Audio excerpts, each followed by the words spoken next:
Hello दोस्तों, ये कहानी शुरू होने से पहले अगर आपने हमारे चैनल को सब्सक्राइब नहीं किया तो जल्दी से सब्सक्राइब करके बेल आइकन दबा दीजिए, क्योंकि हम आते हैं हर नए कहानी के साथ। आमिर के घर गरीब देवरानी। किसी गांव में प्रिया नाम की एक गरीब लड़की रहती थी।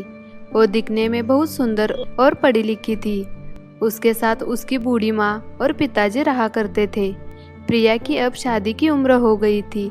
उसी वजह से उसके माता पिता अक्सर परेशान रहा करते थे। एक दिन, अजी देखो ना, हमारी बेटी देखते देखते कितनी बड़ी हो गई है। हमें अब उसकी शादी कर देनी चाहिए। कब तक वो हमें संभालती रहेगी? हाँ कांचन, तुम सही कह रही हो, लेकिन मैं मेरी बेटी की शादी किसी अमीर घर में करवाना चाहता हूँ। आज तक उसने बहुत दुख सहे है, लेकिन अब मैं उसे खुश देखना चाहता हूँ। ऐसे ही दोनों बात कर रहे थे कि तभी वहाँ पर प्रिया आ जाती है। क्या हुआ पिताजी, आप क्या बात कर रहे हो? कुछ नहीं बेटी, बस ऐसे ही। हमारी अब उम्र हो गई है, तो हम तुम्हारी शादी की बात कर रहे थे।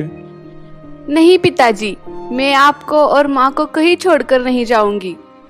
नहीं बेटा, ऐसे नहीं बोलते। सब लड़कियों को एक ना एक दिन अपने ससुराल जाना ही पड़ता है, और वही उसका असली घर होता है। लेकिन माँ, मेरे जाने के बाद आप लोगों का ध्यान कौन रखेगा? तू हमारी चिंता मत कर, हम दोनों एक दूसरे का सहारा बनेंगे। पिताजी और माँ की बात सुनकर प्रिया शादी के लिए मान जाती है। ऐसे ही कुछ दिन बीत जाते हैं। प्रिया को बहुत बड़े घर से लड़के वाले देखने आ जाते हैं। अरे क्या राहुल, तुझे भी गरीब घर की लड़की के साथ शादी करनी है? तू जानता है ना, हम तुम्हें कभी मना नहीं कर सकते। मुझे पता है माँ कि आप मुझे कभी ना नहीं कर पाते। बचपन से आपने मुझे जो भी कुछ चाहिए आपने वो मुझे लेकर दिया है। लेकिन माँ, मुझे गरीब घर की लड़की से ही शादी करनी है। ठीक है, जैसा तुम कहो। इतने में प्रिया वहाँ पर आ जाती है। प्रिया की सुंदरता देखकर सब उसे देखते ही देखते रह जाते हैं।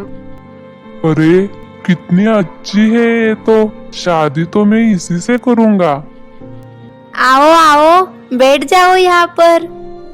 प्रिया उनके सामने आकर बैठ जाती है तो कामिनी उसे पूछने लगती है, दिखने में तो अच्छी हो, खाना वाना बनाना आता है क्या तुम्हें? जी आता है ना। राहुल और घर वालों को प्रिया बहुत पसंद आती है। वो शादी की बातें करने लगते हैं, लेकिन प्रिया की देवरानी मीरा को प्रिया बिल्कुल पसंद नहीं आई थी। मीरा एक बहुत बड़े घर से थी, इसीलिए उसे गरीब लोग पसंद नहीं थे। लेकिन बाकी घर वालों को प्रिया बहुत पसंद आ जाती है। कुछ ही दिनों में प्रिया की शादी राहुल से हो जाती है। शादी के बाद ससुराल में, ओहो प्रिया, ये सब क्या है? घर में इतना सारा कचरा पड़ा है और तू बस झाड़ू लेकर नाच रही हो। नींद में हो क्या, बेवकूफ कहीं की? जी जी मीरा मैडम, अभी साफ कर देती हूँ। आप जाइए, आपका टीवी सीरियल देखिए। मीरा रोजाना प्रिया से अपने हिस्से का काम कराया करती थी और भोली प्रिया कुछ नहीं कहती थी। लेकिन एक दिन, पता नहीं राहुल जी, कैसे अचानक मेरा पैर मुड़ गया। ओहो प्रिया, देखो तो कितनी सूजन आ गई है। तभी वहाँ पर कामिनी और ससुर जी आ जाते हैं और कहते हैं, प्रिया, अब तुम सिर्फ आराम करो, अपने पैर को हिलाना मत। हाँ बहू, कोई मदद चाहिए तो बुला देना। ठीक है, चलते हैं हम। तभी मीरा का पति मीरा से कहता है, मीरा, सारा काम अब तुम करोगी। देखो, प्रिया के पैर में चोट लगी है, इसीलिए। क्या? लेकिन मैं कैसे? अरे बहू, इंसानियत नाम की फीलिंग ही नहीं है तुझ में। अरे कुछ दिन काम करने से कुछ नहीं होगा तुम्हें। जाकर काम कर ले सारे। मीरा को ना चाहते हुए पूरे 7 दिन घर का काम करना पड़ता है और उस सब से उसकी टाइफाइड हो जाती है। अब मुझसे नहीं हो रहा है और नहीं, मैं नहीं कर पाऊंगी। तभी अचानक से वहाँ पर प्रिया चलते चलते आ जाती है। हे, ये क्या, तुम चलते चलते कैसे आ रही हो? इसका मतलब तुमने नाटक किया था। रुको, मैं तुम्हें अभी बताती हूँ। कुछ नहीं कर पाओगी आप प्यारी जेठानी जी, क्योंकि घर पर तो कोई है ही नहीं। सब के सब किसी फंक्शन में बाहर गए हुए हैं। क्यों, आपको क्या लगा बेचारी भोली है, नादान है, गरीब है? लेकिन एक बात कान खोलकर सुन लीजिए, सीधे लोगों से टेढ़ा बनकर रहोगे ना तो वो लोग भी टेढ़े बन सकते हैं। How day you. प्रिया पूरे टशन के साथ वहां से जाती है और मीरा गुस्से से आग बबूला हो जाती है। कुछ दिन बाद घर में दादी सास आ जाती है। वो 2 दिन रुकती है और जाते समय कहती है, देखो बहू, तुम दोनों भी अच्छे हो, नेक दिल हो, लेकिन एक खानदानी हार ये तो किसी एक को ही मिलेगा। इसलिए इन 2 दिनों में मुझे जो बहू सबसे अच्छी लगी मैं उससे ही हार दूंगी, और वो है छोटी बहू प्रिया। दादी सास प्रिया को खानदानी हार देती है, लेकिन मीरा ये देखकर बहुत गुस्सा हो जाती है। धन्यवाद दादी। अब आए दिन प्रिया भी घर के बड़े मामले में पड़ने लगती है और मीरा को पीछे डालने की कोशिश करती है।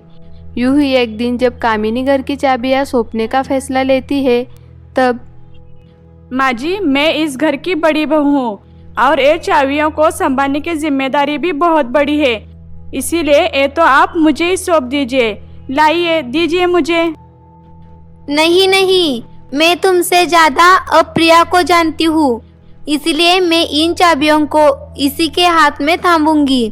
ए लो प्रिया बहू, इन चाबी को रख।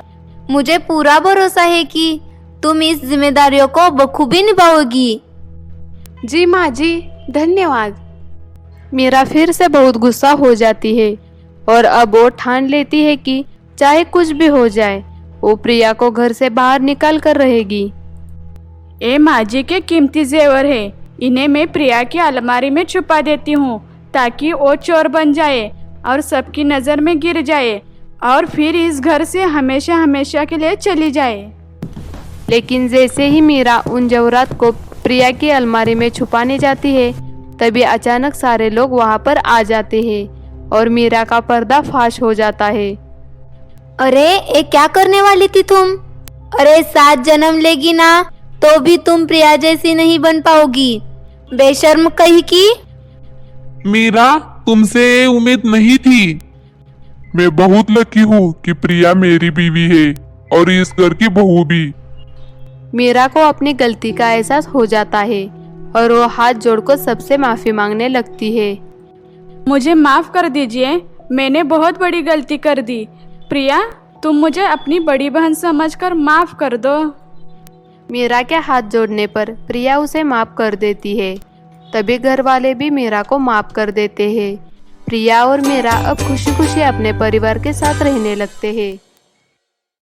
अगर ये कहानी आपको अच्छी लगी तो जल्दी से हमारे चैनल को सब्सक्राइब करके बेल आइकन दबा दीजिए और इस चैनल को लाइक, शेयर, कमेंट करना ना भूलें। जल्दी मिलेंगे ऐसी ही नई कहानी के साथ।